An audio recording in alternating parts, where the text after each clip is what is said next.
All right, good evening, everyone. I'm going to go ahead and call to order the 1636th regular meeting of the Thornton City Council. And before we begin, just like to remind everyone in the audience to please turn off or silence all electronic devices. The audience seating area is provided for observing council meetings from a seated position only, and audience members wishing to stand must stand in the aisle along the rear wall opposite the council dais. Also, if there's anyone in the audience who needs assistance in listening to or participating in the meeting and has not indicated so on the sign-up sheet, you can raise your hand and a staff member will provide assistance. Item 2 is the Pledge of Allegiance. Would you please rise and join me for the Pledge of Allegiance? I pledge allegiance to the flag of the United States of America and to the republic for which it stands, one nation, under God, indivisible, with liberty and justice for all. Thank you. Item 3 is a moment of silence. Please join me in a moment of silence.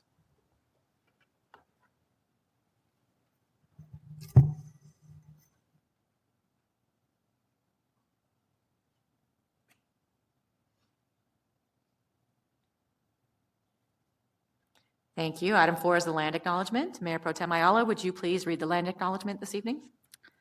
Yes, thank you. The City of Thornton respectfully acknowledges the land on which we stand is the traditional territory of the Apache, Arapaho, Cheyenne, Comanche, Kiowa, Lakota, Navajo, Pueblo, Shoshone, and Southern Ute tribes and nations who were the original stewards of this land.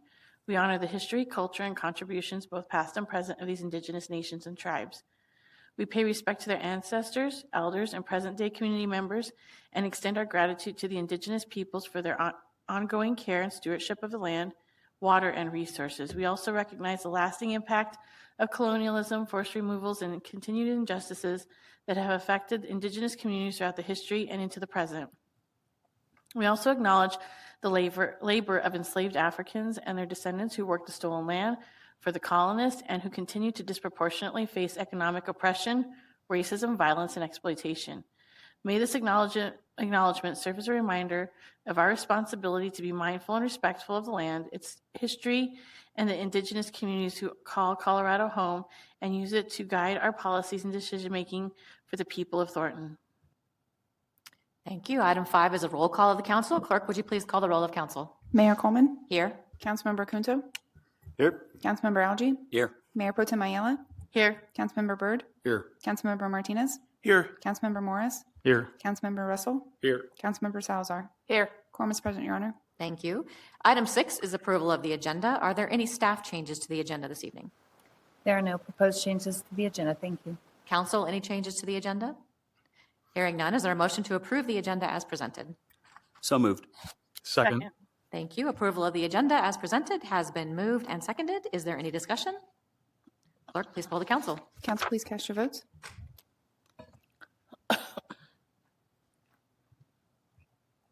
Motion passed unanimously, Your Honor. Thank you.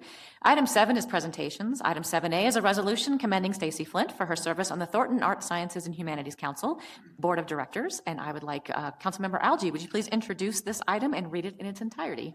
Thank you, Madam Mayor. I will be honored to do so this evening. So I would like to propose a resolution commending Stacy Flint for her service on the Thornton Arts, Sciences, and Humanities Council Incorporated Board of Directors.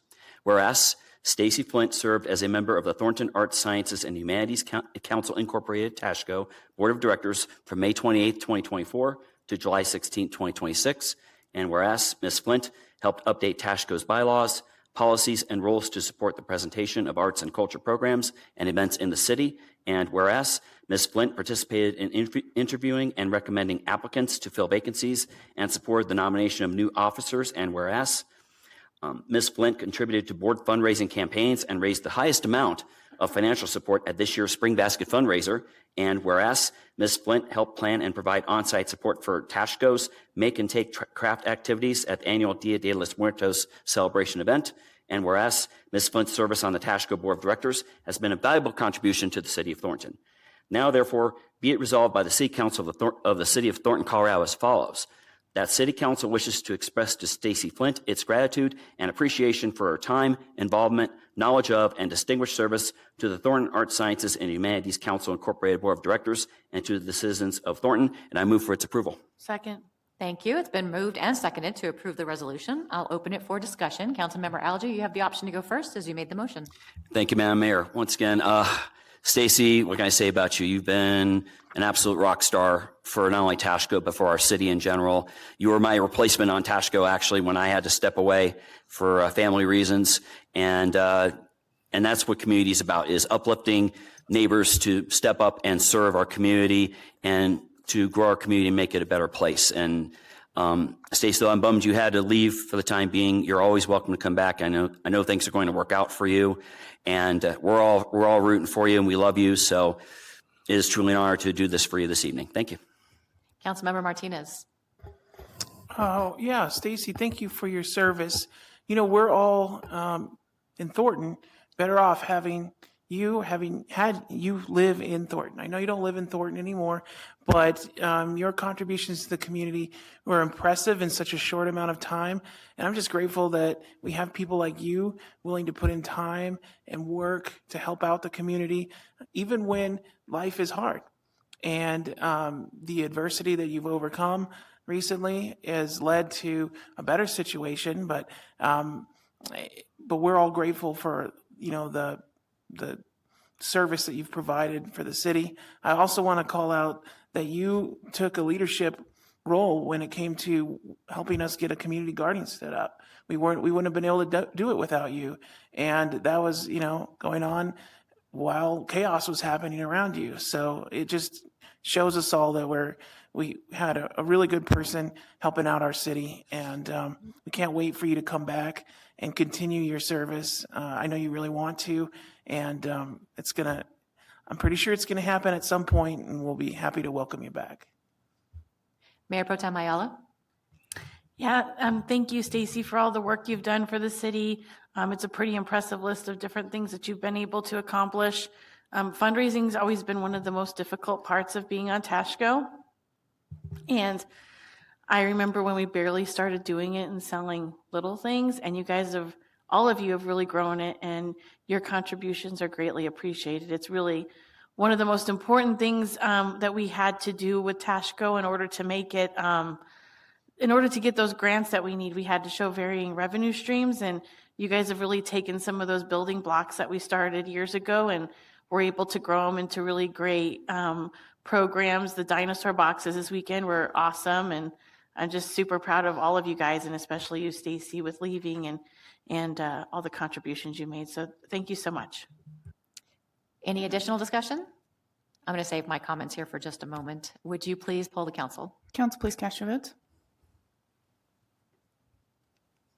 Motion passed unanimously, Your Honor. Thank you. And at this time, I'm going to ask Stacy to join me in front of the dais at the microphone.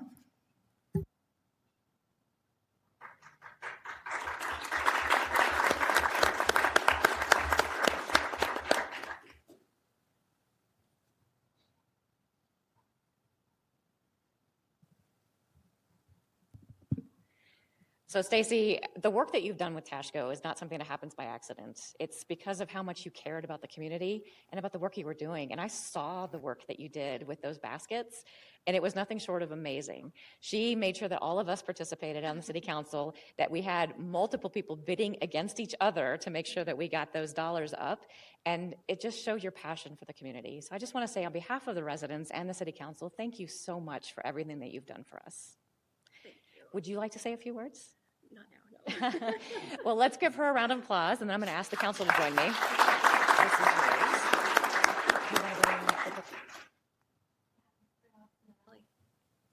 We're going to...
All right. Item 8 is audience participation. This is a time for members of the community to speak on any item that is not on the agenda as a public hearing or going to be in a public hearing in the future.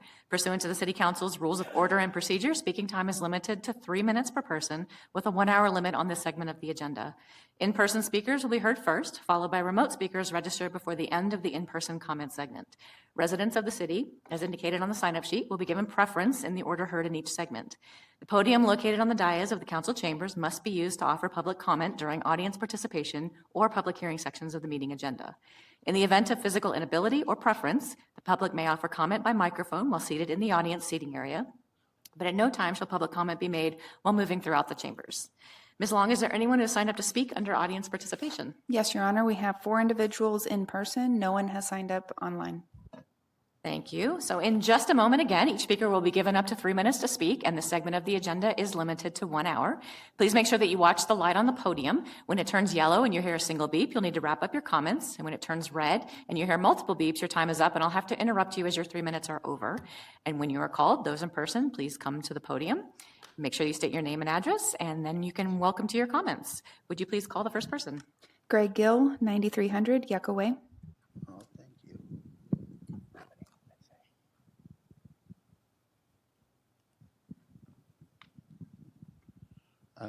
Good evening, Mayor and council members. First, I want to thank you for your service to our city. I have a family member who serves on the city council, and so I understand that this work requires considerable time and effort beyond these meetings. I truly appreciate your dedication. I also want to recognize some positive things in our community. The illuminated iron bar structures at the Eppinger Recreation Center still look excellent years later. They are beautiful artistic additions to our city, and they still catch my eye every time I drive by. And also the stop sign or the stoplight control boxes that are all, painted really nicely, and I just think that that's awesome that the city has done that. I do have a few concerns and suggestions. First, I would like the city to consider whether our recreation center could eventually offer 24-hour access for residents who work non-traditional hours or need greater flexibility. I also hope the city can look at areas where lawn maintenance appears to be inconsistent. Most importantly, I want to address some traffic safety. I first brought the speed bump concern to the city more than 5 years ago. The city responded promptly and installed the speed bumps, and I appreciate that response. However, the installation was only partially effective because vehicles can still maneuver around them. I recognize that I should have brought this concern back to the city sooner. Fortunately, no one has been hurt, but children live and play in this neighborhood, and I believe it is important to address the remaining safety concern before someone does get hurt. I respectfully ask the city to complete the traffic calming measures so vehicles cannot bypass them. I would also like to suggest a simple way to improve communication between residents and the city. Rather than creating a formal organization, I would like to see resident city communication a voluntary way for residents to share concerns with city staff, identify priorities, and work together on solutions. The purpose would not be to replace city government or interfere with the council's responsibilities. And I'm going to have to interrupt you. Unfortunately, your Okay. 3 minutes are over. Okay. Can we get a staff member to connect with Mr. Gill to make sure that some of his concerns specifically related to safety are addressed? Thank you. Would you please call the next person? Tom Lampo, no address provided.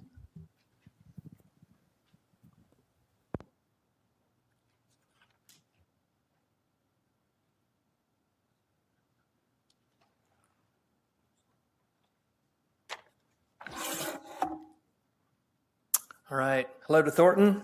It's good to be here. It's always good to disagree with hate. Please remove your white hate statement.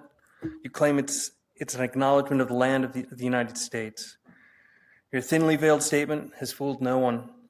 You've only exposed yourself and your deepest resentments. I'm Tom Lampo, and the times we are living in are difficult, but truth is being brought to light. So hang in there. We got this. Look for truth. The future for all peoples of all nations is going to be incredible. I've been speaking about Miss Grundy and her narrow views of slavery, even though she is a very educated individual. Miss Grundy states, and I'm just going to quote her directly, in other words, deal with your white shit, white people. Slavery is y'all thing. We know that in the United States, hundreds, if not thousands of years before contact and becoming the United States of America, this land was a land full of nations, raiding other nations, stealing humans, transporting humans, assimilating humans to make them slaves of the raiding nations, all performed by Indians without white or black influence, just Indian nations doing Indian nation life. And we know that hundreds, if not thousands of years prior to the Atlantic slave trade, the continent of Africa was involved in tribal raiding, tribes raiding other tribes, stealing humans, transporting humans to enslave them for life. There was no influence of whites or any Indian nation. It was just African tribes doing African tribal life. And what about freed black slaves from here in the United States not believing that anything would change, feeling hopeless here in America, sailing back to West Africa to start a new life in a place on a continent they felt more comfortable with? And what did they do back on the African continent? They captured and enslaved blacks. There were no white influence. There was no Indian nations. They made that decision. After being a slave and knowing how horrific that life was, they decided to enslave others. So knowing this, when the highly educated Miss Grundy states she wants white people to deal with their white shit, she purposely ignores history so she can make a racist and biased statement. Not founded in fact, but maliciously stated to form a wedge between people. And you, her disciples, eat this up to form your statement, sticking to the hateful agenda and dividing people rather than being leaders to unite people to make a better place. Slavery is a human problem. It has no color. It has no race. Enjoy the rest of your night. Thank you. Would you please call the next person? Luz Panado, 4210 East 100th Avenue, number 642, and she will be assisted by language interpreter. As she's coming down to the podium, I will call out to her language interpreter.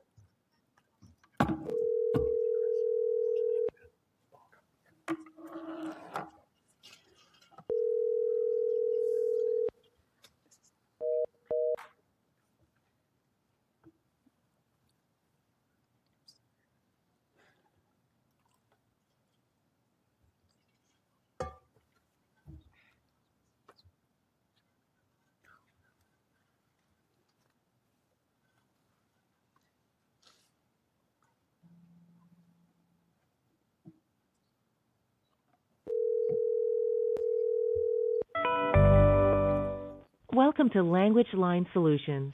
Please enter your 6-digit client ID.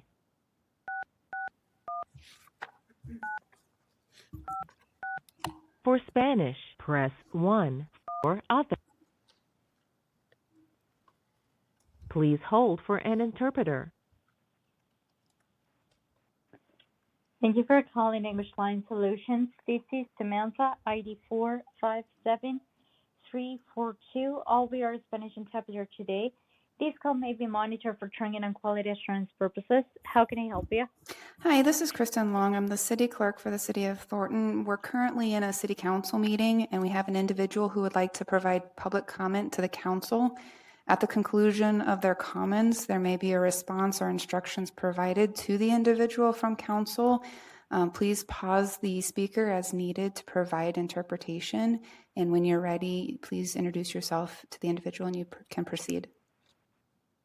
All right. Okay, thank you. I will. Should I start now?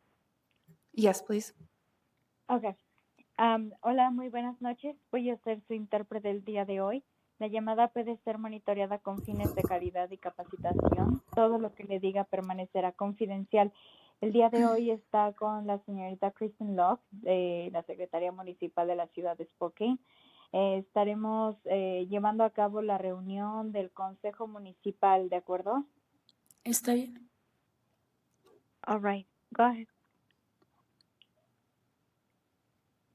¿Cuál es el comentario que desea realizar? Buenas tardes. Ya los señores aquí me conocen.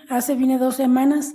Creo que ocupé ya en este circunstancias, yo creo que yo ocupé el lugar de la persona que antes venía y bailaba, porque creo que se me está tomando como una persona irracionable, porque no les interesa. Ya he venido a denunciar que se está violando la ley estatal de lotes de casas móviles y lotes de Colorado y no les ha importado.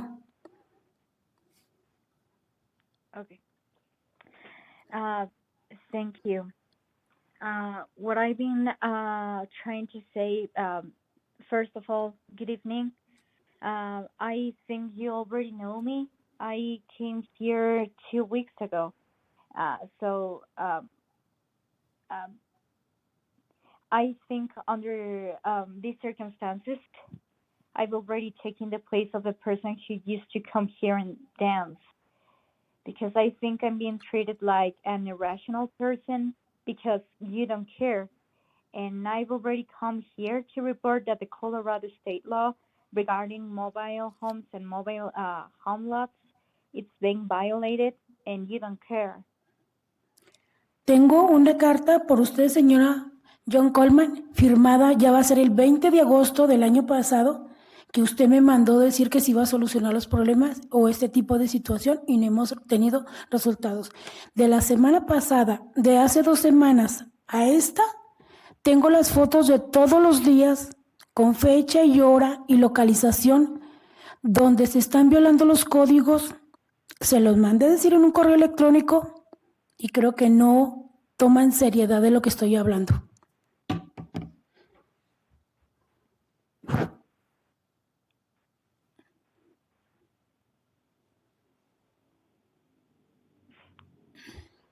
And once that after saying this, I would like to let you know, ma'am, that I have a letter signed from to Ms. Coleman, signed in August the 20th of last year, that you assured, you told me that the problems or this type of situation were going to be resolved, and we haven't gotten any results. From 2 weeks and until now, I have photos from every day with date, time, and location showing where the codes are being violated. And I inform you about everything in an email. And I don't think you're taking it that I'm being serious. Vienen aquí y juran delante de los símbolos patrios que van a hacer cumplir la ley. Cuando yo aquí no tengo un año, desde el 2024 yo hice la primera denuncia. En el 2025 me dieron una carta donde decía que iban a hacer cumplir la ley. Hasta la fecha yo veo lo contrario, por beneficiar a un negocio.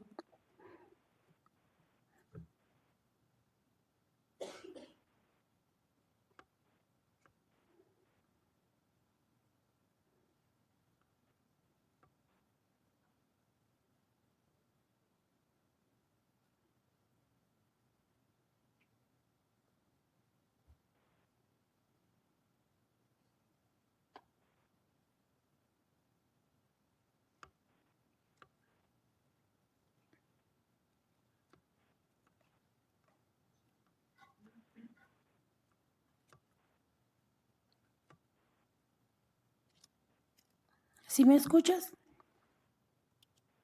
Oh, sí, perdona, I'm sorry, I was muted. Then they come here and swear before the patriotic symbols that they are going to enforce the law when I haven't even here in a year. And since 2025, I was given a letter stating that the law was going to be enforced. To this day, I'm seeing the opposite in order to benefit only a business.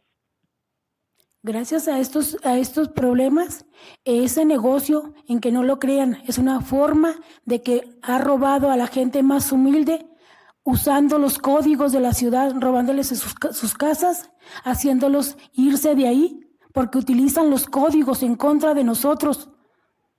Pero para ellos no existe que ustedes les implementen la ley, cuando la ley del Estado dice que también ellos tienen que cumplir con ella, porque favorecen nomás a unos y a otros no. Because of these problems, that business, whether you believe it or not, has found a way to steal from the most vulnerable people. They are making him leaving their homes, and they are using the law against us. But it seems that for them, you don't enforce the law for them. Even so, state law says that they also have to comply with it because it only favors some people and not others. Y voy a estar aquí en cada audiencia para que haya prueba de que he denunciado que se está violando la ley del Estado de vivienda.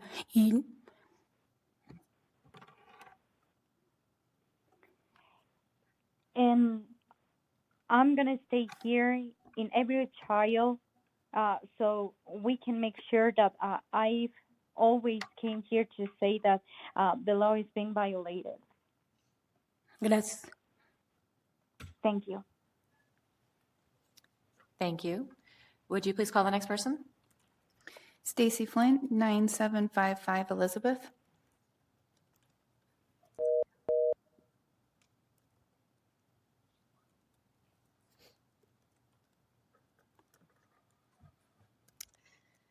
Good evening, Mayor Kuhlman, members of council, and friends. I'm going to be uncomfortable tonight. I'm speaking to you as someone who loved her community enough to serve it and was harmed within circumstances that unfolded in this community, and I'm still here choosing to invest to make this community stronger. Domestic violence displaced me, my children, and me from Thornton and forced me to relinquish my role that I love. But while trying to survive this, I discovered things about our systems I could never have seen from the outside. I ask you to use what happened to me to understand what is happening all around us. Here's what's invisible. I'm educated, spent years serving my community. I've worked alongside law enforcement, elected officials, behavioral health professionals, victim advocates, and community leaders. I understand systems and I know how to ask for help. I had knowledge of the systems, I had relationships, and people I could call. 22 of our friends and loved ones work within law enforcement, with some of those relationships spanning nearly 30 years. And I still experienced ridicule, shame, blame, and dismissal when I tried to report. Criminal conduct instantly became a civil matter. Domestic violence became family conduct. Coercive control, a difficult relationship. Post-separation abuse, contentious divorce. Economic abuse is not financial disagreement, and stalking is not unwanted contact. A law enforcement supervisor actually dismissed me with a complaint of, "You women." Intimate details of what my abuser did to me became gossip and rumors about me shared unofficially within the institution I had turned to for help. This isn't something proclamations fix. This does not represent every officer. I know it doesn't. I know and love people who serve this community extraordinarily well. That's precisely why we have to talk about culture. Because an institution can contain excellent people, policies, and sincere leadership, and still have informal culture that prevents those policies reaching the actual people needing help. Awareness is what we tell the community we understand. Culture is what a victim experiences when she asks for help. Every October, purple ribbons appear on police vehicles for Domestic Violence Awareness Month. After my experience trying to report domestic violence, those ribbons became a slap in the face. The danger of getting the public-facing message right while getting the lived response wrong is that everyone believes the system is working, except the victims who discover it isn't. I don't want us to take the purple ribbons off the police cars. I want us to earn them. Don't only ask what our policies say. Ask survivors what happened when they tried to use them. I didn't choose this expertise. I paid an obscene price for it, and anybody in this room who knows me probably knows I'm not particularly good at knowing something is broken and keeping my mouth shut. I intend to do everything in my power to make what happens for the next person who walks through the door to report better than my experience. I found something in my community that needs work, so I'm going to work on it because that's public service, just with considerably sharper teeth now. Thank you. Thank you. And I believe that was the last person signed up. Is there anyone in the audience that wanted to speak but didn't know you needed to sign up? If so, you can come to the podium now. All right, we will move on to item 9, which is council comments and communications. We'll start with Ward 1 tonight. Councilmember Martinez. Thank you. So I want to start off by really thanking and calling out all the great work the Thornton Police Department did with the end of summer celebration over at the Thornton Community Center. If you didn't get a chance to see it, it was an incredible event, and I think it went a long way in building the relationship that the community has with the police department. There were so many fantastic elements of it. The police department's role, although critical in being the host, they were not the only people out there helping our community. I want to thank, in particular, Lisa Hollingsworth from Mapleton Schools. I just want to give her a shout out for volunteering at this end of the summer event. She was helping the kids get ready for school. The event provided haircuts for kids, eye exams, vaccinations. There was a medical clinic there. They provided free backpacks for kids who need it. And trust me, there's a lot of kids out there who need it. Last year, we didn't have enough backpacks, but I also want to thank the folks at Generational Opportunities for going around into the community, asking businesses, asking donors to donate backpacks and school supplies for kids who are excited to go back to school, but may not have the means to get their own new stuff. And I can't tell you how much that means to kids who are really excited to go, but might be embarrassed about having old shoes, old backpacks, old equipment. And these backpacks made it possible for them to have a really happy beginning of the new school year. And it wouldn't be made possible without the people like Generational Opportunities. I know there's the staff members at A Cake Occasion, a Thornton business over there on 112th in Colorado. They all chipped in, and there are many more I'm not mentioning. I don't have time to name them all. But thank you all for making it a great experience for the kids. And it was very impactful. I heard nothing but positive reviews from not just the volunteers, but also the kids. And I heard great feedback from the police department people who were there. It was not just sworn officers, but we had victim advocates. We had all different elements of our police department there. And I think it really goes, like I said, a long way in building that relationship with the community, which is very much valued, especially down in Ward 1. So thank you all for participating in that. The next thing is I want to give special thank you to Chief Kelly at the fire department for being responsive to resident concerns about the recent fires in the open space at Niver Creek.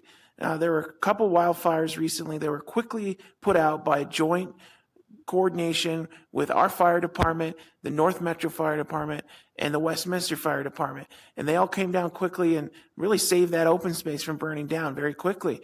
And on top of that, there were tons of concerns from the residents about how these fires were getting started, what to do in case of an emergency. And I want to thank Chief Kelly for getting ahead of that and committing to having some meetings with the HOAs in the neighborhoods and trying to, build that relationship and also make sure that everybody's on the same page as terms of what to do in an emergency and to make sure, we do the right thing when the time comes, if the time comes.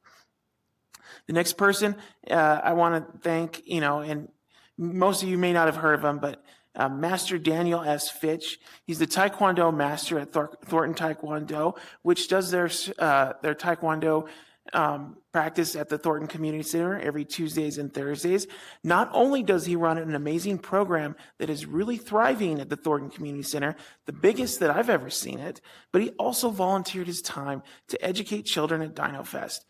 So, speaking of Dino Fest, what a great event. Second year. I wasn't able to go for the inaugural Dino Fest, but I was so glad I was able to catch this one. There was so many opportunities for kids to learn about science.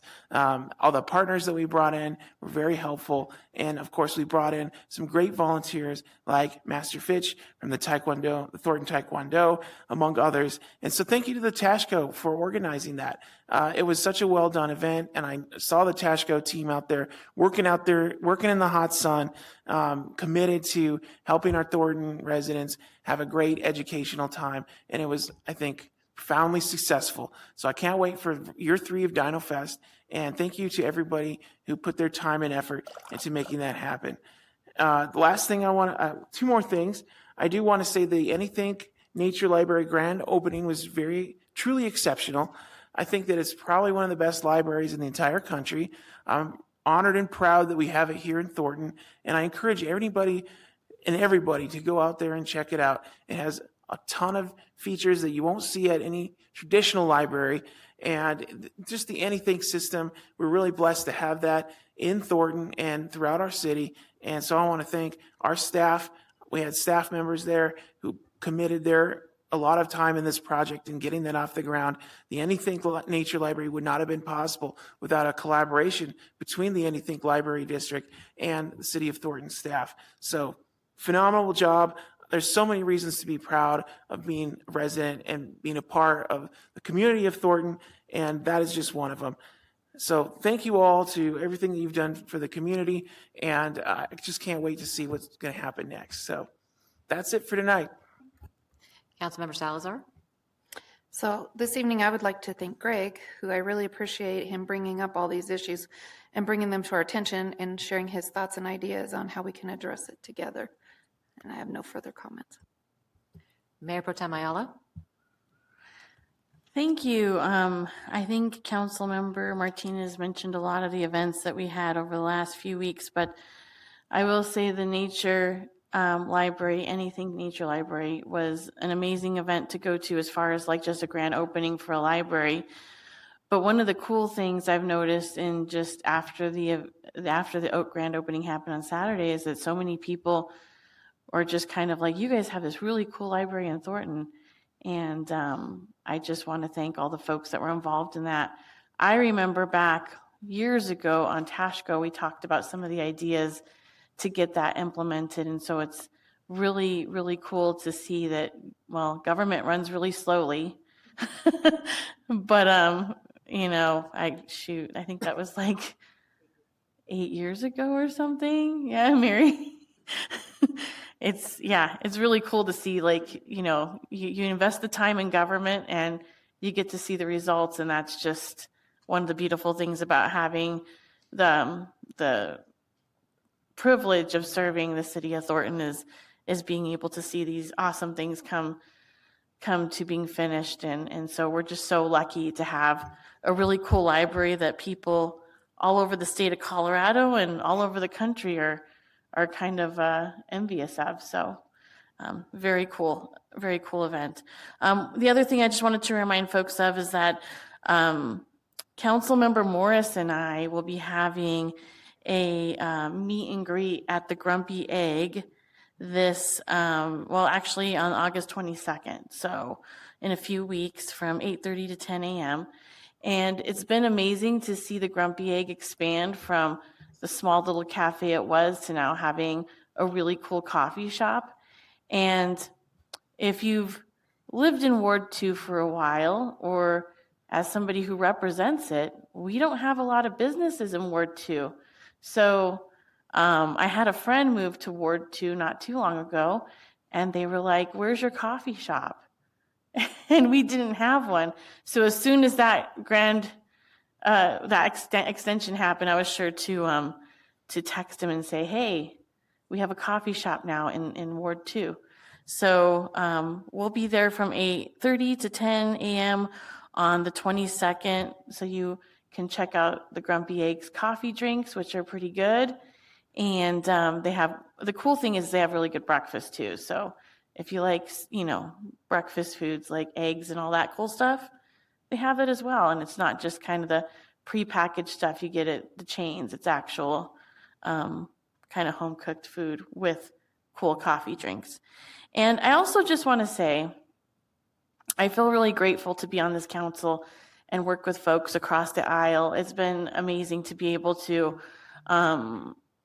have conversations with folks that I don't necessarily always align with politically, but be able to work together for the betterment of our city, because I really, truly believe that's what it's about. When I was running for office, there's always some sort of political animosity and there's conversations, and I really did want to commit to working with everybody here on council. And so I was really grateful when Councilmember Morris invited me to do this, because I think it's good that folks in our community see us working together. And I also think it's good that we work together and folks can come and talk to us and hear maybe different sides of a perspective on an issue that, is not something you get to do every day. I know our national politics don't allow it. So I think in Thornton, we can be an example for the rest of the country of folks working together for the betterment of our city. So that's all I have for tonight. Thank you. Councilmember Algie? Thank you, Madam Mayor. Good evening. It's been a busy 2 weeks in community. So we'll start off with Mayor Pro Tem Ayala and myself attended our rescheduled Ward 2 Rhythms and Reels along with Councilmember Morris over at Woodglen Berkshire Park. Thank you, Kingpin Posse, for the jams, and special thanks to Vince Aragon and the Thornton Parks team for your hard work. I had the honor of meeting former Congresswoman Gabby Giffords for a gun violence awareness town hall at Living Water Christian Church in Aurora. She was joined by Senator John Hickenlooper and Secretary of State and Democratic nominee for Attorney General Jenna Griswold. I had a very constructive, fulfilling, and emotional conversation with the Congresswoman after the event. I spent 2 days at the Adams County Fair, and I had conversations with several of my fellow Thornton neighbors, including Tom Lampo, and I had the honor of meeting his family as well. Tom, your family is very lucky to have you as their father and grandfather, and it was an honor to meet your family once again. It made my whole weekend, to be honest with you. So, thank you again. So last Tuesday was my first national night out as your council member. In Ward 2, I visited Crossing Point along with Mayor Pro Tem Ayala, along with Burgundy in Ward 2, and then Heritage Todd Creek in Ward 3, where I hung out with Councilmember Byrd and former Councilmember Unrein. I thank everyone who hosted the National Night Out events. Special thanks to Lieutenant Wilson of Thornton Police Department for driving me around. Speaking of Thornton PD, last Friday I did the doubleheader with them, first at the Donut House in Ward 4, hanging out with Donut, our new canine therapy dog, then at Thornton Community Center for the end of summer bash. Both events were very well attended. An amazing week again for Thornton Police Department. This past Saturday was a historic day for our city, as my colleagues have already mentioned, as Anythink opened their Ayler Nature Library in Ward 3. Our fellow neighbors came in droves to be a part of history, and I hear they're still coming in droves. Congrats to Anythink. Also, I want to personally thank Anythink for reposting my posts from for both my Instagram and my official Facebook pages. During my childhood years, my school and municipal libraries in Ohio helped me overcome my obstacles. I am firmly committed as your council member in ensuring Anythink's success in their ongoing mission to serving our communities. I thank all of my colleagues here on the dais who were able to attend, along with members of the Adams County Board of Commissioners and members of our staff. Before National Night Out last Tuesday, though, I was able to sneak up to Dick's House of Sport in Ward 4. They did their sneak opening last Tuesday evening. I met with many of Dick's regional leadership team and congratulated them on their grand opening. So this Friday at 9:45 a.m. will be the formal ribbon cutting and grand opening. And I am hearing there will be a gold jacket at the ribbon cutting. One of the greatest Denver Broncos of all time, Terrell Davis. And sadly, I will have to miss, as I was invited and accepted to join the third cohort of the Metro Mayor's Caucus Civic Results 2026-27 Municipal Leadership Academy. We started 2 weeks ago on Zoom, and we will be meeting one day a month through March with overnight stays for this month at the end of this week in Alamosa. That's why I will not be at the ribbon cutting. And next month, we will be traveling to Winter Park and Grand Junction.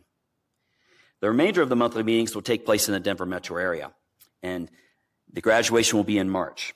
I will report to council at next Tuesday's planning session how Alamosa went. The topic this month is good governance, and tomorrow morning is the quarterly airport coordinating committee meeting, and I will also report to council next week what was discussed. I also want to thank Councilmember Martinez, Democratic nominee for House District 31, and Tashco board member Gabriel Cervantes, along with city staff for their work in resolving the air conditioning issue at the hamburger stand in Ward 1. I did play a small role in this situation, but I want to give proper credit. The employees now are working in a much safer environment, so I thank the landlords for doing the right thing for their employees. In closing, I thank everyone who spoke to us this evening. Public speaks is the very foundation of our democracy and republic, and I will always protect it. Thank you and have a great evening. Councilmember Byrd? Thank you, Madam Mayor. I'll be short and sweet. The National Night Out was great time. We had a lot of community support through the different areas. Got to speak to a lot of residents about how they were supporting different officers around. I had the privilege of riding with Deputy Chief Hawkins. Some great conversations came out of that. If anybody hasn't ever been a part of that, I greatly encourage you to go to some of the events. It's an amazing time. The Anything Library was also an amazing event to see that open up. I'm excited to have that in our ward and Ward 3. My daughter has not went over there yet, but she will not stop bugging me about it because she's really wanting to get over there. So I'll be excited to take her over again and let her see everything. Outside of that, I'm looking forward to the upcoming events, and that's it for me. Councilmember Acunto. Much like everybody else, just like to touch on the Anything Library. It's nice to see that finally come into fruition. I remember being on council years back when that original concept and idea was proposed, and I was immediately in favor for it. So it's really awesome to kind of see it physically there, and that's all I got. Councilmember Russell. Good evening, Mayor, members of council, and residents. I'm speaking tonight to urge council to reconsider placing a standalone ballot question before the Thornton voters this November. Because 2026 is an off year for local municipal contests, holding a standalone election requires the city to bear significant unnecessary costs to the tune of $65,000 to $70,000, costs that are ultimately passed down to our local taxpayers. Placing a measure on the ballot this year forces us to pay for the administration, logistics, and printing expenses of a dedicated election.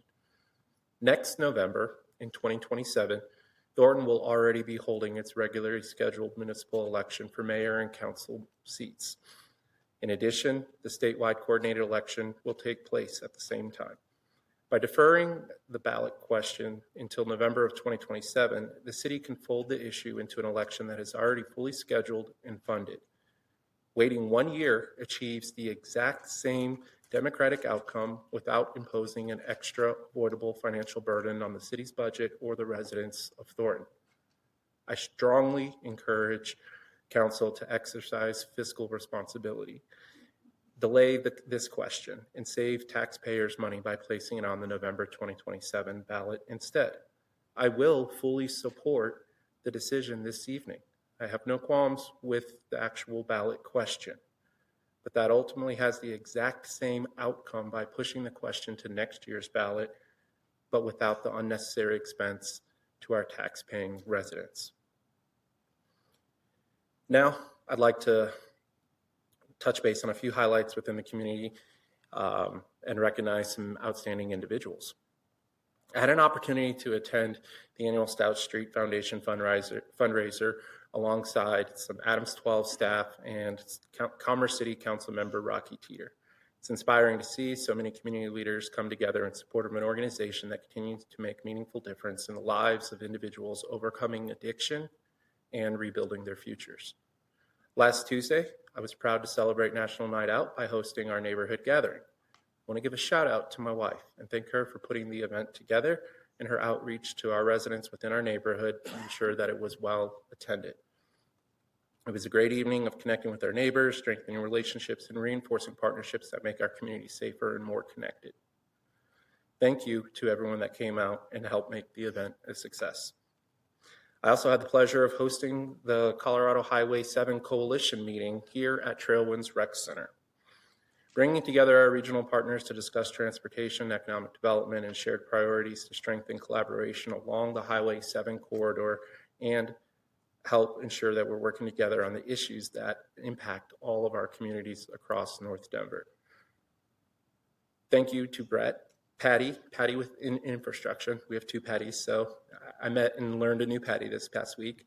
And Kent, who's retired but still putting the work in, showed up to the meeting and was helpful speaking when needed. And everyone else that helped organize the meeting to ensure that it was a success.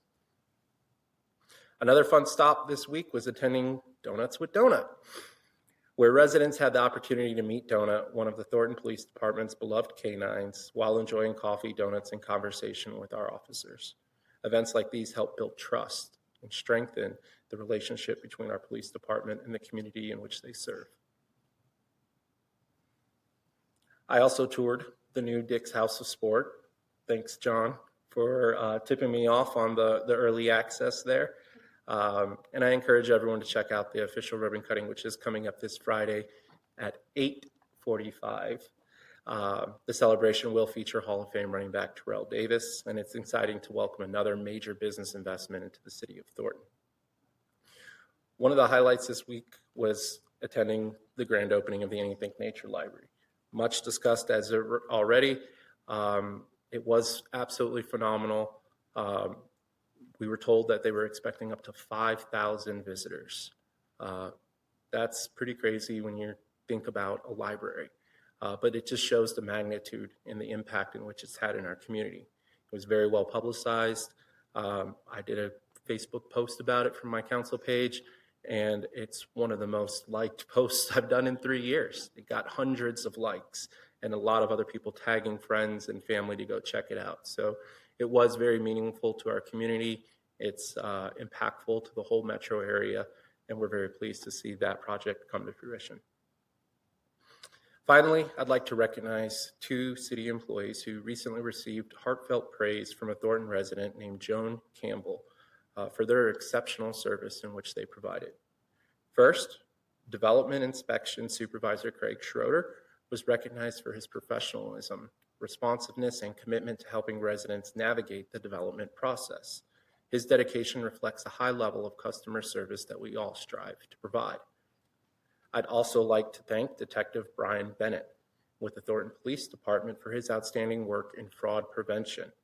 Detective Bennett's willingness to educate, assist, and protect residents from scams and financial crimes demonstrates a proactive approach that our officers take in keeping the community safe. So Craig and Detective Bennett exemplify the professionalism and commitment to public service that make Thornton such a great community, and thank you both for representing our city well. I will say it is a pleasure to have conversations with residents in which they acknowledge the good things that we're doing. A lot of times, most conversations are around what we could do to improve.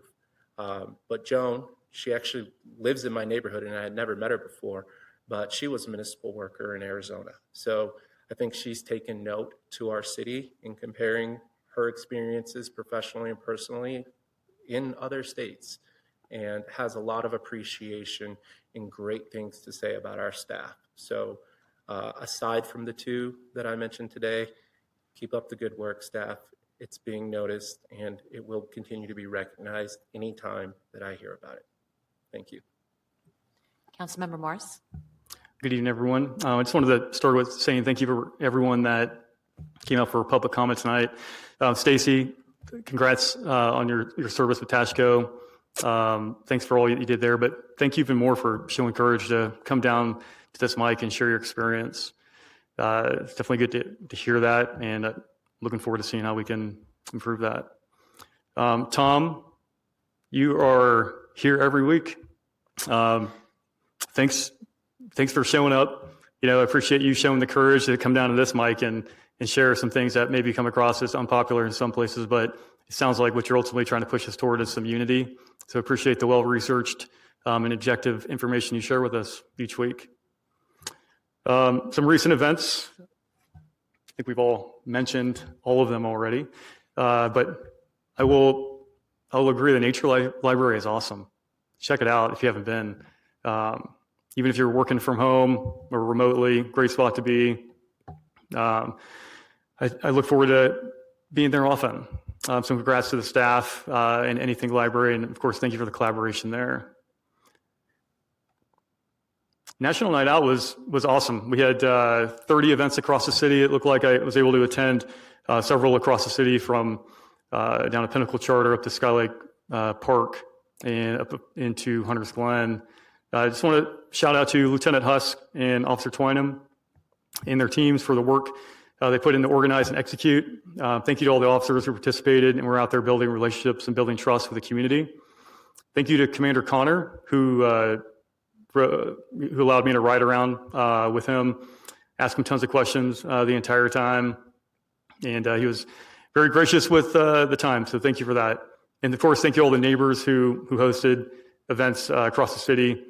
For many of the folks that I came across, it was their 4th or 5th time that they've done it. So keep it up. Thank you to for bringing neighbors together and just putting some really fun and engaging events together. Also, thank you to Congressman Gabe Evans. I saw him out there at least at one event at Pinnacle Charter. Appreciate you spending the time in our community. I did have the chance to attend the North I-25 Coalition last week.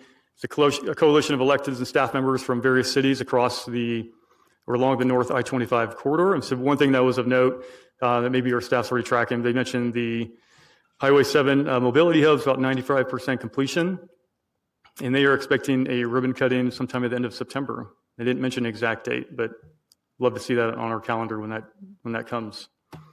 Thanks to the Thornton Chamber for hosting a lunch. Last week we had Bijal Shah, the CEO of Denver-based Guild Education, as a guest speaker. She shared insight and experience around workforce development, business policy, and her education priorities. Took lots of great notes, and it's definitely a worthwhile event. Thank you to Chamber and Bijal for continuing that conversation around workforce development in our community. And thank you to the CTE staffs from Adams 12, 27J, and Mapleton, who also attended and shared their experience. A couple upcoming events. Wanted to mention, we have the Station Area Master Plans open house happening next Monday, the 17th, at Anythink Library in Wright Farms. They'll be discussing and showing some information around 144th and York Station, of course, the Colorado and Highway 7 station. As mentioned by Mayor Pro Tem Ayala, Saturday, 22 August, we are going to host a coffee meetup at the Grumpy A Cafe at 8:30 a.m. It's been great to have these events across various places, really mostly in Ward 4, but we're venturing into Ward 2 on this one.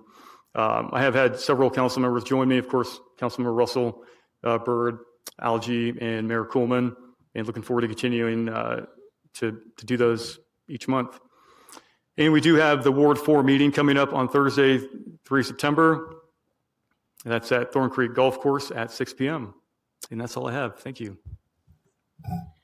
Thank you. So just a few updates from me this evening. The city is currently advertising for the Thornton Arts, Sciences, and Humanities Council Board of Directors for Ward 2, and the deadline is August 20th. Parks and Open Space Advisory Commission for Wards 1 and 3, the deadline is August 21st. Building Code Advisory Board for Ward 1, with a deadline of August 25th. The Election Commission for Ward 2, of deadline of August 25th. Planning Commission and Board of Adjustments for Ward 2, and the deadline is August 30th. And the Thornton Active Adult Board for Ward 2 with a deadline of September 8th. And all of these are 5 p.m. when those applications are due. So for those of you listening, watching, or sitting in the audience that want to get engaged and saw the amazing work that Stacy got to do in Tashco, this is your opportunity to put an application in and become part of something really big in the city of Thornton. Just a couple of things. Everybody else has already talked about the Anythink Library. I do want to say, it was about 10 years ago, right after our city manager, Jack Etheridge, had retired, and none of city staff will be surprised about this, where he called me one day and said, I want to talk to you about this concept. He had gone on vacation, which I don't think he'd been on vacation in years as he was working in the city, and he'd gone to Denmark and seen a nature library. And he said, I think this is something really cool that we could do in the city. So he called the library district board. He called the mayor at the time, Heidi Williams. He called me and he said, let's sit down and talk about what's possible. And he says, I think the ALOR space is probably the best place to put this. And I said, Jack, you know that there's lots of things in that space and there's lots of things we can and can't do in that space. And he goes, I know better than most people what we can and can't do in that space. So he started that conversation and brought it forward, and then Tashco got to take on a look at it, and city staff got to take a look at it, and the library board took a look at it, and everyone thought, well, this is something cool and different we've never done before. Is it even possible? And here we are almost 10 years later, and we have the most incredible library in the country, and I'd even put it up against that Denmark library that Jack showed me. So really proud of the work that everybody's done. I also want to say thank you to Tashco for putting together Dino Fest. This was a concept, I think, Roberta, you were part of that a couple of years ago, talking about how Tashco could bring some more of the science into the Thornton Humanities, Arts, and Sciences Council. It was the one area that we probably lacked a little bit in. We're really good at arts, and we're really good at humanities, but science sometimes is missing. And what I don't think a lot of people understand is science is art. Putting that together makes the creativity flow. And I walked through that event on Saturday afternoon and watched those kids put together dinosaur hats and tunnel through sand trying to excavate, or putting casts together of bones and being able to identify all the different cool things they saw with dinosaurs. And it was really fun and amazing. And just the excitement on those kids' face made everything worthwhile. And I was super impressed by the turnout. I was shocked. I got there with 30 minutes left to the event, and they were having to start turning people away because the event was getting ready to end. And it was about 100 degrees out there. So everybody did a fantastic job. So proud of the work you've done. And then coming up this coming weekend, this Saturday, is the Barrel and Beer Fest. And we still have tickets available for the regular admission at 3 p.m. over at Trailwinds. Would love to see you all out there. And one quick reminder, school has started back up. So there's a lot of kids out there walking to school every day, a lot of new drivers out on the roads. So just make sure that we're super careful as we're getting used to the change in the traffic flow again. And I know we get really frustrated with the school starts and stops and all the parents picking their kids up. But remember, those kids need a safe way to get to school and home again. So I'm going to go ahead and move on. Item 10 is quasi-judicial public hearings, and there are no hearings this evening. Item 11 is legislative public hearings, and there are no legislative public hearings this evening. Item 12 is staff reports, and there are no staff reports this evening. Item 13 is the consent calendar. Is there any member of council who would like to remove an item from the consent calendar? Okay. Hearing none, is there a motion to approve the consent calendar as presented? So moved. Second. Thank you. Approval of the consent calendar as presented has been moved and seconded. Clerk, please read the appropriate titles into the record and poll the council. An ordinance amending sections 1-8, 38-175, 38-176, and 38-177 of the Thornton City Code to align with state law pursuant to a ruling by the Colorado Supreme Court. An ordinance authorizing the issuance and sale of water enterprise revenue bonds series 2026 payable solely out of the net revenues of the to be derived from the operation of the city's water enterprise, and providing other details concerning the bonds, including without limitation, covenants, and agreements in connection therewith. Council, please cast your votes.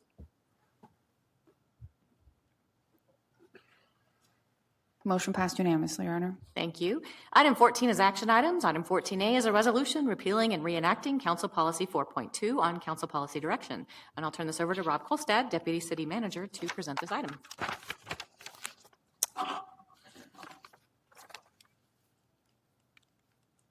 Good evening. Before you is a resolution to repeal and replace Council Policy 4.2 on council policy direction. Here's what we're going to cover tonight. We'll go through this in pretty short order. You've had a couple of planning session discussions on this item, but I'd be happy to answer any questions at the end of the presentation. So again, to review the council request, back in May, there was council direction to review and update. This policy hadn't been updated in quite a number of years. As a reminder, Council Policy 4.2 really provides guidance and direction, primarily for your planning session and your updates, and is formed in the with reference to some of the provisions in the charter around the council's role and the city staff's role. We did do some best practice research. We weren't able to find an exact parallel to this policy, but we were able to identify some best practice and common themes that we were able to make sure were weaved into your recommended policy. So again, quickly, the draft policy before you tonight, it endeavors to establish clear and actionable and ultimately supported council policy direction so that that direction can be implemented. It does identify the strategic plan as the cornerstone or foundation for the policy work that you all do. The process, while outlined in some level of detail in the policy, is fairly simple. It contemplates introducing a policy matter, some opportunity for discussion amongst the council, opportunities to clarify specific points, and ultimately so that that policy direction can be executed. We did include in the policy some notations about requests for information and services. You have an adopted process right now, and we use this as an opportunity to kind of memorialize aspects of that since it is parallel to council policy direction. So again, I went through that pretty quickly. You did have a couple of planning session discussions. Happy to answer any questions, but we would recommend your adoption of this policy. Are there any questions from council? All right, Mayor Pro Tem Ayala, would you please introduce item 14A? Yeah, thank you. I'd like to introduce a resolution repealing and reenacting Council Policy 4.2 on council policy discretion, and I move for its approval. Second. Thank you. Approval of the resolution has been moved and seconded. Is there any discussion? Mayor Pro Tem, you have the option to go first as you made the motion. Yeah, thank you. This was important to me because a lot of times you hear in politics people say, people over process, but having been a photographer for many years, I really do get into process. It's important that you follow an order of operations in order to get a good picture. And that was something I learned in the darkroom, which we don't use anymore, but that's just showing my age.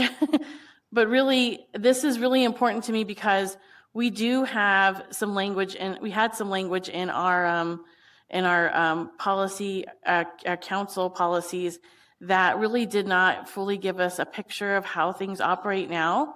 And one of those being, it's stating a work plan, and we have a strategic plan that we've put a lot of effort into, even before some of the current council members were on council.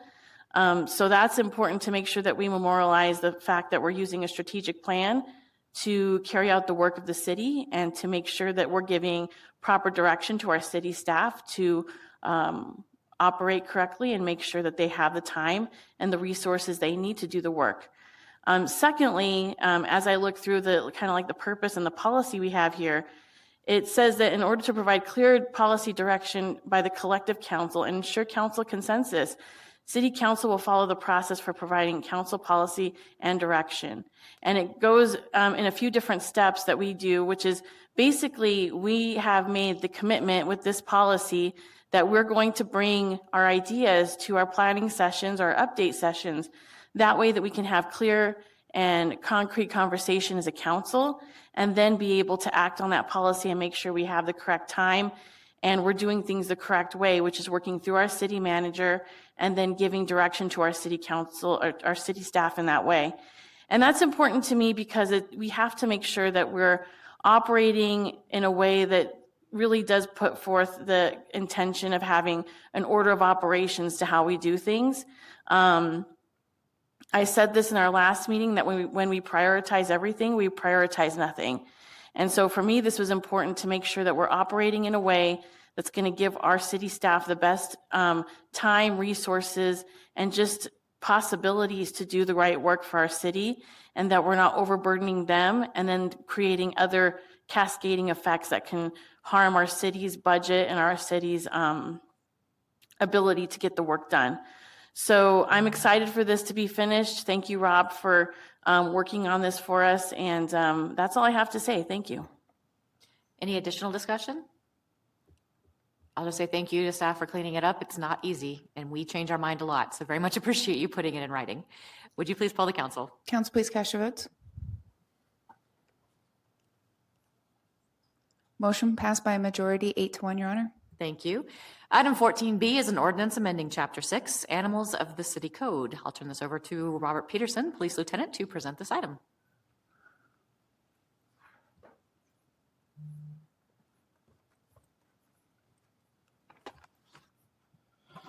All right, good evening, Mayor Coleman, Pro Tem Ayala, council members. Good to see everybody tonight.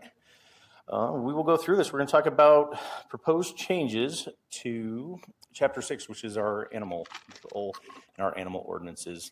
Tonight, we'll just go through the proposed changes, and then we'll take some Q&A. Behind me is Animal Control Supervisor Janice O'Brien. She's here in case you guys have tough questions. She'll be able to answer them for you. So, all right. Reason for the changes, essentially, animal control and municipal courts have found some shortcomings and some things that have made litigation and the actual enforcement of a lot of the ordinances. They identified those, and we're just trying to make some additions and some clarification to make litigation and the actual enforcement piece a little bit easier, stronger, and a little more streamlined. It hasn't been visited since 2017 was the last time we actually went through Chapter 6. And we hope that these additions is going to clean some of this stuff up and make it a little more efficient for the folks that are out there doing the work on the road and for the courts once it gets to that point. This was presented on July 7th at the planning meeting, so we answered some of the questions then. We'll see if we have any more tonight. First change was just the addition of some definitions: breeder, kennel, livestock owner, pet store, a bunch of other terms that are used throughout the ordinances that didn't actually have definitions, which made some of the litigation a little bit harder when it got to that point. So it's just defining what each one of those terms means. We added to the vaccination requirement subsection. This is just a subsection that makes it requires animal owners to actually produce vaccination records for rabies when we ask for them. Right now, when we go out and we have a dog bite or we have something like that, we can ask for them, but we don't actually have an ordinance that requires them to do it. So it puts little teeth to that to make it easier for them to retain the rabies vaccinations when they go out. The next piece is commercial licenses required. This is simply getting in line with some of the stuff that's coming down on the state level. Pet stores in the city are not going to be able to sell cats or dogs anymore. Moving forward, we're going to work with the city clerk's office and legal to figure out a process for getting a breeder's license individually, since there's not going to be anything in the pet stores. Animal at large, this already exists. This is just adding microchipping to a piece to it. We see a lot of the same animals a lot of the times. They're out a lot. If somebody's animal is caught at large, this is just going to require them to then microchip said animal. Once we get control of it, the hope is that once they're microchipped, they get out again, then we can save some time and not put the burden on the shelter and return them directly back to home, as opposed to filling up the shelter and giving the owners the cost and everything else like that. We're hoping that'll speed that up. Other cities have done this and they've seen pretty good results on getting animals back to their owners without having to impound them and actually take them to the shelter. Fact findings for people keeping their dogs or any other animal. Right now, it's kind of backwards compared to how everything else in courts goes at this point. The burden of proof right now is actually on the owner of the animal. So they almost have to go in and prove why they should be able to keep it, which is not the way we do everything else. And it could slow it down if people aren't ready or they don't show up to court, keep the dogs impounded longer, incur more cost. This is just changing the burden of proof back to the city like it would in any other criminal case or any other ordinance. So the burden of proof will now fall on animal control, and they show up to court, so it'll stop those unnecessary delays. It'll also establish that the judge's decision during the disposition is the final order, which really just speeds it up. If there is going to be an appeal, it'll cause a quicker disposition. It'll get the animals moving along whichever direction they're going to go much faster than it goes now. Neglect of animals. We have two things. We have tethering and unlawful transport that have been added. The unlawful transport is simply animals can't be transported in like the back of pickup trucks or anywhere that they'd be able to jump out and get into traffic or out in extreme elements or anything like that. And then the tethering one is not saying that you cannot tether an animal. It's just giving guidelines on how you can do it. It has to be an appropriate tether for the size of the animal. You can't put a 50-pound chain on a Chihuahua so it can't move. They have to have access to food and water. They can't be tethered in a way that they could be strangled or entangled or hurt. And then there's some time periods. It can't be more than 10 hours in a 24-hour period. If you do it at night between 10 p.m. and 6 p.m. or 6 a.m., it can be only 15 minutes at a time, and they have to be attended. So there's just some guidelines on how you'll have to be able to do that now. Impound of a neglected animal. Right now, when animal control goes out and they want to impound an animal, they can go out and legally they should be able to impound the animal. But we don't actually have an ordinance if somebody doesn't want to give up the animal. So this simply is just the ordinance saying that if we're there legally to impound your animal, you have to give it to us. Nuisance is not a new one, the noise, but this one is one of the biggest pains for animal control and for our courts. The things that we actually put in here are things that they're already doing. It just lays out the guidelines on what is needed for this to be charged. These scenarios, a lot of the times, are he said, she said kind of scenarios. So it lays it out. Animal control has to investigate it or physically see it. Then they can go ahead and charge it. You have to have two separate reporting parties that are not from the same household. We can charge it then, or we need some kind of video evidence, and that's laid out as 15 minutes of continuous noise, whatever that is, from the animal, squawking, barking, meowing, whatever it is. And one of those things will have to exist for us to be able to give a citation. Animals prohibited in the city, we just added, We added venomous or poisonous spiders to it, and also giving animal control or police the ability to impound any prohibited animals. Limitations on animals, there's already limitations out there, how many dogs, how many cats, how many other animals you can have. This is just in addition to that, saying that when you're in that scenario and somebody has more than they're allowed, that we can go ahead and impound them. This is going to be important for animal control during the hoarding cases, when people have an exorbitant amount of animals that we need to deal with. Removal of animal excrement. This is an ordinance just putting out guidelines. Proper removal, people have to pick up after their animals when they're out walking them, or they can't let it become obscene in their own yards, affecting people on either side of them. The next one we're talking about is prairie dogs. This is not a conversation about whether you can or can't. That already exists. This is simply guidelines that if there is going to be a prairie dog extermination, on what people have to do throughout the process. It's mostly deals with signage. 7 days prior to any kind of extermination, then you put signs out. They have to be so big, they have to be so high off the ground.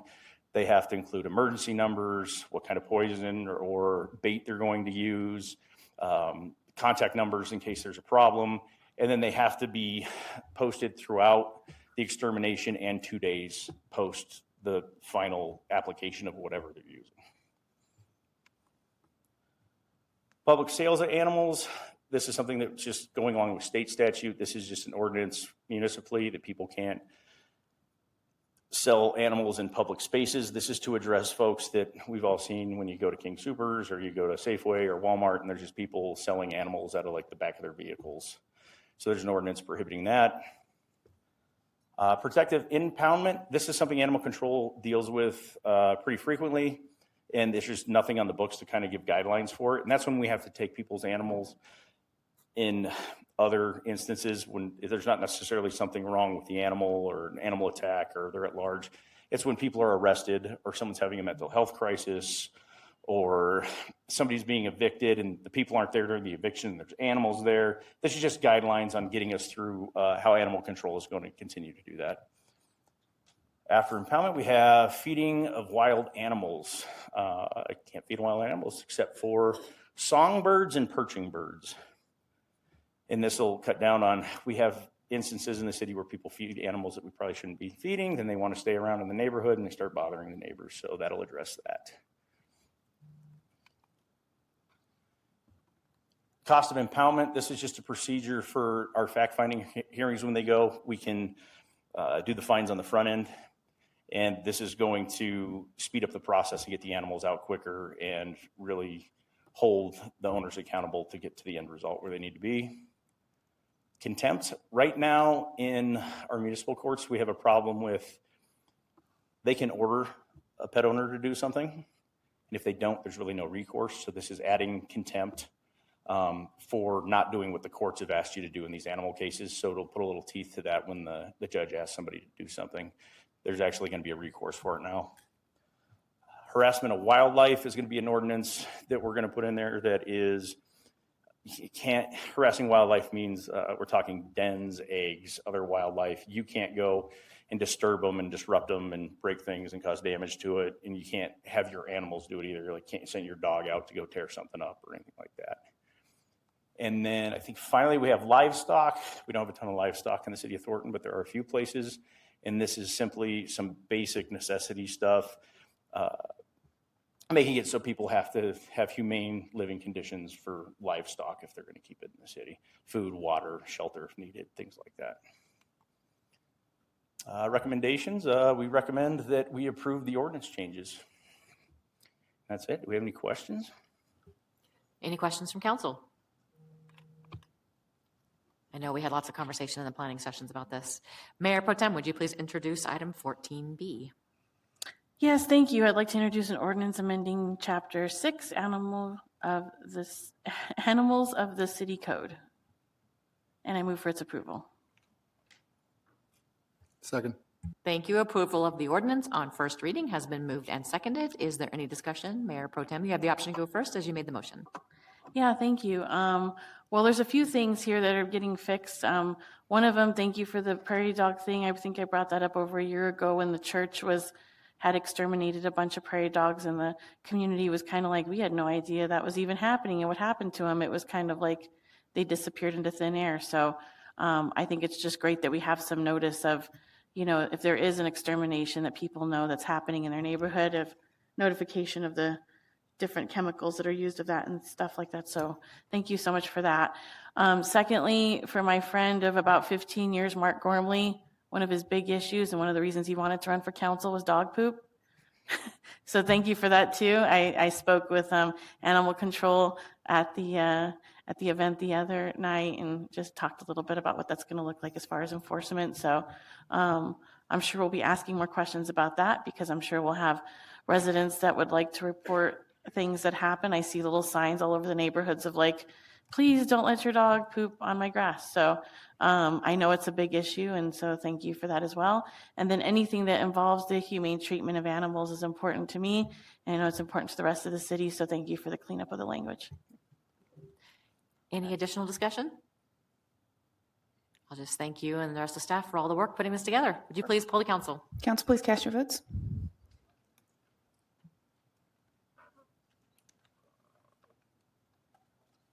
Motion passed unanimously, Your Honor. Thank you. Item 14C is an ordinance adopting the Fourth Amendment to the 2026 budget, amending Section 1 of Ordinance 3751, making appropriations for the City of Thornton, Colorado for the fiscal year 2026 for all funds except that appropriations for certain individual projects shall not lapse at year end but continue until the project is completed or canceled. And I'll turn this over to Erica Senna, Budget and Operations Director, to present this item. Good evening, Mayor, Mayor Pro Tem, and Council. So tonight I am presenting the Fourth Amendment to the 2026 budget.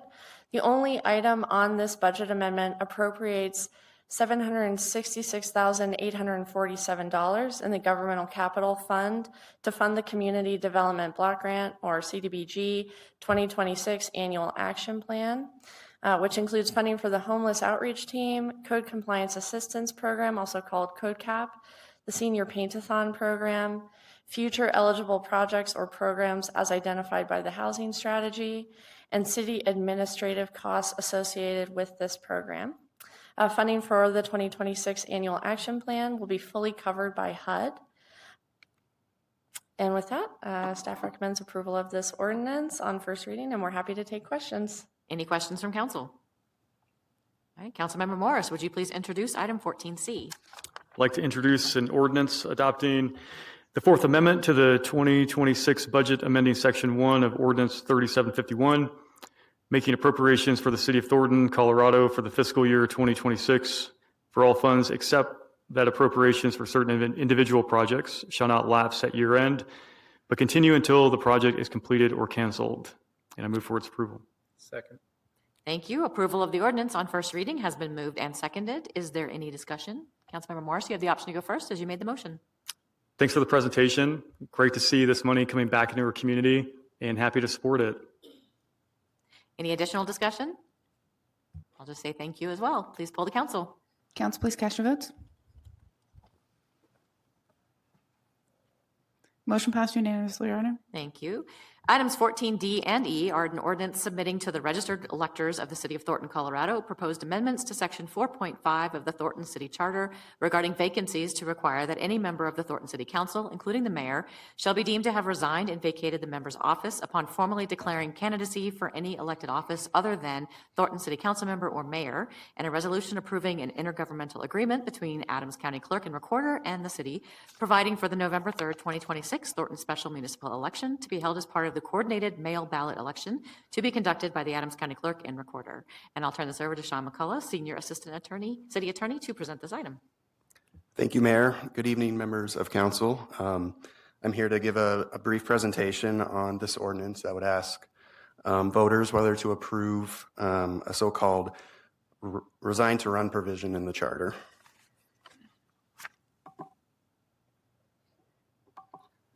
And just by way of some quick background, council reviewed draft language that would implement this resign to run requirement in the charter and directed staff at the July 21st planning session to draft this ordinance. And council requested one minor change, which was to remove a sentence providing that council members and the mayor are elected to serve the residents of Thornton and should remain focused on those duties. And council also was provided estimated costs that Councilmember Russell mentioned earlier. And so if this ordinance is approved and the amendment is referred at the upcoming November election, it would require a special election coordinated with the county, which we estimate to cost about $65,000 to $70,000. And then there's the related IGA that if council does approve this ordinance, would need to be signed with the county to coordinate the special election on this ballot question. If this question is instead referred at the 2027 regular municipal election, there would be no additional cost. The city would be coordinating the regular municipal election with the county anyway, so we could just tack on the ballot question then. And regardless of whether it's referred at the upcoming election or in 2027, the amendment could result in additional costs to fill vacancies as a result of the resign to run requirement, and the special election that the city conducted to fill Ward 1 vacancy in 2025 was $78,000. So to fill a similar vacancy would probably cost around then.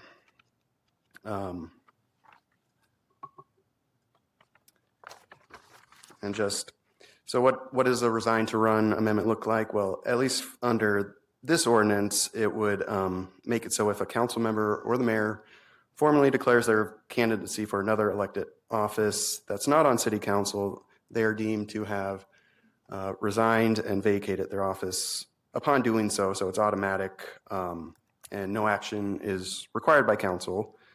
The purpose of the amendment would be to encourage and ensure that city council members and the mayor remain focused on their duties to the council, the city, and the residents, and aren't diverted away to running a campaign for a non-city elected office. And what does it mean to formally declare a candidacy? The ordinance describes it as filing paperwork like a candidate affidavit, a nominating petition, those sorts of paperwork. And lastly, the ordinance, just so the city knows that a council member or the mayor is running for a non-city office, the city clerk has to be notified within 10 days upon a member of council formally declaring their candidacy for another elected office. And so here's just the actual text of the amendment. It would be put in Charter Section 4.5, which addresses vacancies, and I'm happy to answer any questions you may have. Are there any questions from council? All right, Councilmember Byrd. Oh, Councilmember Russell? Yeah, just for clarity, and again, I'm going to reemphasize what I was emphasizing earlier. By paying for this now versus next year with the coordination of elections, the effect of this ballot question does not change anything if we were to move it to 2027 because of the current election cycles not taking place at 2028. Is that statement correct? Well, if it were adopted at this election, then if a member of council decides to run for another office in 2027. But there are no elections in 2027, not for the state or for the county. There might be some or the federal position. There's some. Yeah, I'm not aware of the election. I reviewed the 2025 election. I saw some school district elections, and that was about it. So yeah, in effect, there wouldn't be an impact, I guess. All right, I just want to make that very clear. Any other questions? Councilmember Byrd, would you please introduce item 14D? Thank you, Madam Mayor. I would like to introduce an ordinance submitting to register electors of the city of Thornton, Colorado, proposed amendments to section 4.5 of the Thornton City Charter regarding vacancies to require that any member of the Thornton City Council, including the mayor, shall be deemed to have resigned and vacated the member's office upon formally declaring candidacy for an elected office other than Thornton City Council member or mayor, and ask for its approval. Second. Thank you. Approval of the ordinance on first reading has been moved and seconded. I'll open it for discussion. Councilmember Byrd, you have the option to go first as you made the motion. Thank you, Madam Mayor. I think this is a very important thing to bring to the voters now. In 2024, we had council members argue that residents deserve to choose their representatives the right way rather than to wait through an appointed decision. That's why we hold special elections now within 120 days rather than waiting until the next election cycle and having council appoint that. Many of the members on this council were in support of that. In fact, one actually benefited from this. So the office holders shouldn't be able to use council seats as a springboard to other offices without first letting voters weigh in on that. Either the principle kind of holds or it doesn't. For cost effectiveness in this situation, the 2025 special election cost us more than what we're estimating it would cost us to add this to the ballot anyway. So I think this is a very easy decision to move forward with it now so that we don't end up with multiple vacancies potentially in the future and cost the city even more money down the road. Thank you. Councilmember Salazar. I will not be supporting this ballot issue because it's just penalizing experienced leaders, and it's also a burden on the city taxpayers and depriving residents of the representatives that they chose to elect. Thank you. Councilmember Russell. Yes, I'd echo, and I completely agree with Councilmember Byrd's statements. I don't have objection to the ballot question, but I'd like to ask for a point of information from our city attorney. I would like to propose a motion to amend the resolution date from November 3rd, 2026 to November 2nd, 2027 at the Thornton regular scheduled municipal election. Is that appropriate to do now or on item 14E? There's a motion and a second on the floor, is that correct? That's correct. You could make an alternative motion that changed the date in section 2 of the ordinance to November, whatever the exact date would be, 2027. Okay, then I would like to make that motion. If I can add, there's some statutes that require when a charter amendment, there's a window when you can introduce a charter amendment. I think it's 120 days before the election, so this would be well outside that window. So we would then need to, in order to change the date, then we would need to bring this back next summer. Right, yeah, to satisfy the applicable statutes, the charter amendments. Okay. So the motion is withdrawn? Motion has to be withdrawn. We can't do it for the state. Just for clarity, for record, the Yes. motion is withdrawn. Yes. All right, so the current motion on the floor is for the existing policy. Any other discussion, Councilmember Russell? Nope, that's my best effort to try and save a few dollars. Councilmember Martinez. Yeah, I would first just like to say thank you to Councilmember Russell for speaking to this during his comments to the public, and I agree with him 100% on the timing of the issue. Now, I'm not completely convinced that this is something that will actually achieve the goals that it sets out to do. I'm not convinced that this question is going to deter anybody from doing what they want and running for whatever office they want at the cost of the city. Now, if we could come up with a policy that did that, I'd be more amenable to it. But the fact is that this policy does not need to be voted on in this upcoming election at the cost to the taxpayers of $65,000 to $70,000, when we could just as easily do that without incurring those additional costs in the 2027 election. So if we're going to have this question to the voters, why should we impose an additional cost to them, especially at a time when we are anticipating a budget recommendation from our staff that includes sacrifices from all of the departments throughout the city because of the struggling economy, because of the lower than expected sales tax receipts, which our city relies on to function. We are asking our teams to take a step back, to not grow as quickly as they can, or to even potentially keep some of the vacancies out there and eliminate them. So this is not a time of abundance right now. This is a time of caution. And so this is when these types of times require the utmost commitment to fiscal responsibility. And so moving forward with a motion like this, to put a ballot question out there that doesn't need to be asked at the cost of $70,000, $65,000 to $70,000, when we could easily do the same thing with minimal repercussions the next year without incurring those costs, I believe that would be irresponsible. And so I'd ask this council to really think about our commitment to fiscal responsibility, because we can say that we're going to be fiscally responsible, but if we take actions to the contrary, well, we're introducing that risk for no reason. And so I don't think it's fair to the staff. I don't think it's fair to the taxpayers. And so I would support that with that question from Councilmember Russell. And I would also like to ask for a further point of information to our city attorney regarding a potential motion to amend this.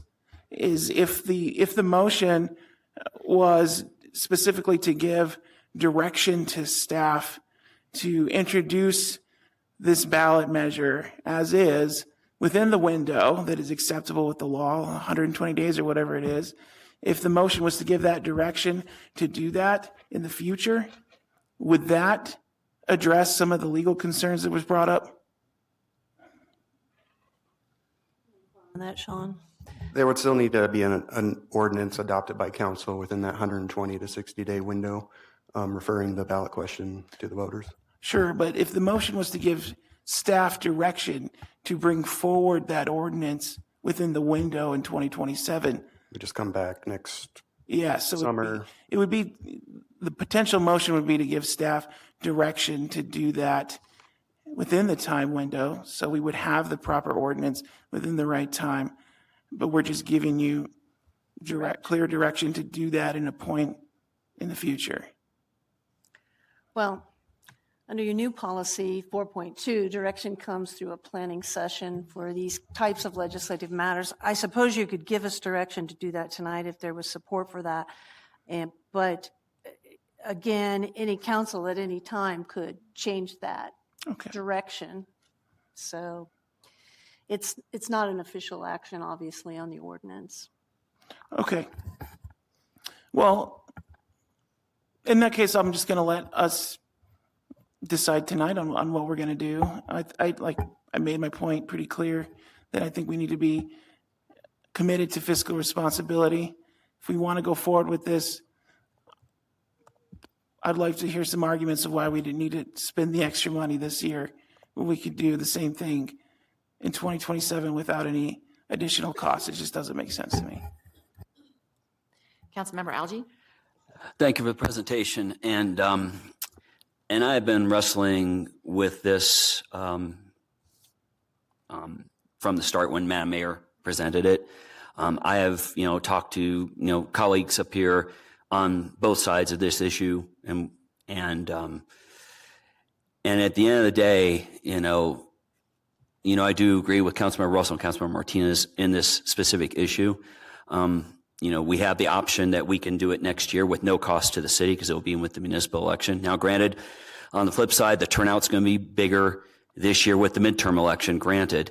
But with the mayoral election next year, and it's an open seat, I think the turnout will be higher, maybe not as high as the midterm. But still, I am concerned about the optics of, spending $70,000 when we're facing a pretty significant budget deficit for next year. And that's been keeping me awake at night, literally, on my own, just reviewing the packet. But as I said, I have talked to my colleagues, on both sides of this issue and weighed their input.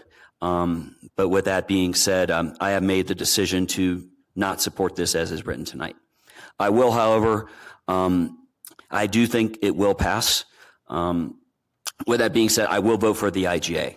So if this does pass, I will vote for the IGA. Thank you.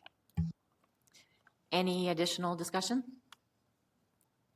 I'll add my comments as well, because I know a lot of the concern has been 2 years ago, we had a similar ballot initiative come up that I was very concerned about the cost.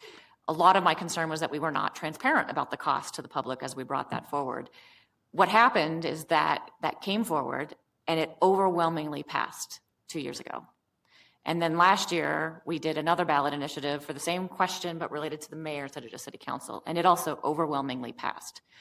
What that has told me, among other things, is that the community wants a voice in their elected officials and what they do. I did run for another office in 2022, and I got the question fairly on whether or not I thought I could do the job of both. At the end of the day, it doesn't matter if I think I can do the job of both. What matters is whether my constituents think I can do the job of both.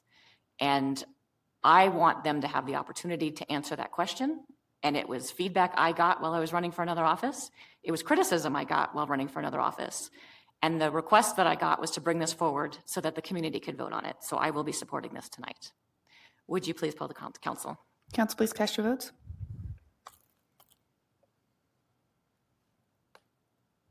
Motion passed 5-4, Your Honor. Thank you. Councilmember Byrd, would you please introduce item 14E? Thank you, Madam Mayor. I'd like to bring forward a resolution approving an intergovernmental agreement between the Adams County Clerk and Recorder and the city providing for the November 3rd, 2026 Thornton Special Municipal Election to be held as part of the coordinated mail ballot election to be conducted by the Adams County Clerk and Recorder, and I ask for its approval. Second. Thank you. Approval of the resolution has been moved and seconded. Is there any additional discussion? No, I said my piece in the last one. Clerk, would you please poll the council? Council, please cast your votes. Motion passed by a majority 6-3, Your Honor. Thank you. Item 15 is adjournment, and having no further business, the meeting is now adjourned at 8:41 p.m. However, we are not finished. I will go ahead and call to order the special meeting of the Thornton Development Authority at 8:41 p.m. Can I please get a roll call of the authority? Chairperson Coleman. Here. Commissioner Acunto. Here. Commissioner Algie. Here. Vice Chairperson Ayala. Here. Commissioner Byrd. Here. Commissioner Martinez. Here. Commissioner Morris. Here. Commissioner Russell. Commissioner Salazar. Here. Quorum is present, Your Honor. Thank you. Item 3 is approval of the agenda. Are there any staff changes to the agenda this evening?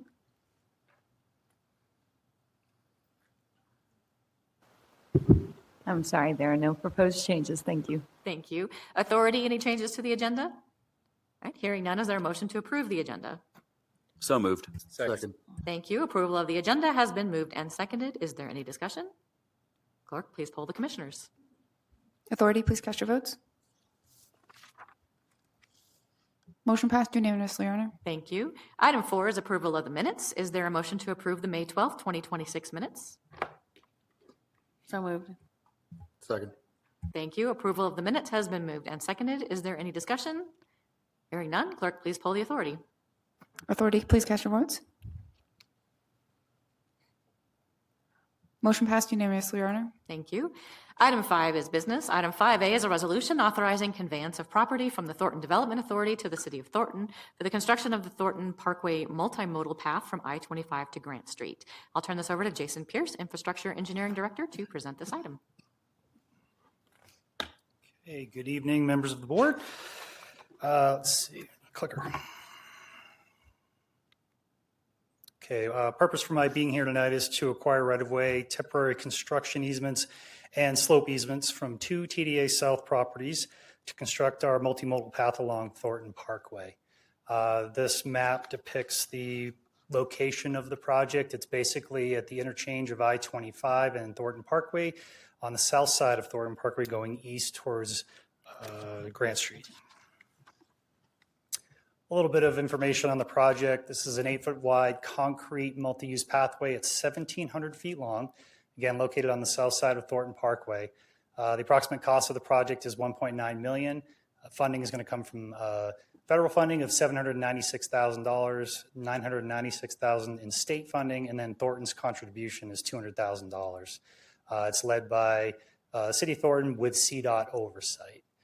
The strategic focus alignment on here is connected communities. Our schedule is for right-of-way acquisition. We're currently going through that now. CDOT clearance is expected for October of 2026, which gives us permission to move forward in the construction phase. We'll be advertising for bids in January 27. Plan to begin construction in March and then completing the project in August of 2027. So some details on the right-of-way. This is the corner of Grand Street and Thornton Parkway. This is an extension to complete the right-of-way along the south side of Thornton Parkway. Our slope easements, it's a very steep slope coming down from the parkway to the south, and so we need to acquire slope easements for construction and future maintenance. And this is basically extended from Civic Center Parkway across Thornton Parkway, Civic Center Drive. You can see here in the depiction, in gray is the proposed multi-use pathway, and then south of that is the slope that will be constructed for the project. Therefore, the slope easements are necessary. And then temporary construction easements. These are basically needed to give the contractor a little bit more room to complete the work. And at the completion of the project, these will essentially go away. They won't encumber the property any longer. So staff's recommendation is dedication of right-of-way, temporary construction easements, and permanent slope easements necessary to construct our multi-use pathway along Thornton Parkway. Any questions? Are there any questions from the commission? All right, hearing none. Commissioner Russell, would you please introduce item 5A? Yes, I'd like to introduce a resolution authorizing conveyance of property from the Thornton Development Authority to the City of Thornton for the construction of the Thornton Parkway multimodal path from I-25 to Grant Street, and ask for its approval. Second. Thank you. Approval of the resolution has been moved and seconded. Is there any discussion? And Commissioner Russell, you have the option to go first. Thank you for the presentation, and it's excellent to get a multimodal pathway over that part of our city, as there's a lot of commuters all the time. So happy to support this. Commissioner Martinez. Yeah, I just also want to thank the staff for their work into this, and also just show my appreciation for all the, it's a combination of federal, state, and local efforts on this, and I think those are some of the most interesting and compelling projects. I'm really glad that it's happening on this particular part right here in front of Civic Center complex, and yeah, it's much needed. So thank you very much. All right, if there's no additional discussion, would you please poll the authority? Authority, please cast your votes. Motion passed unanimously, Your Honor. Thank you. Item 6 is adjournment, and having no further business, we are now adjourned at 8:47 p.m.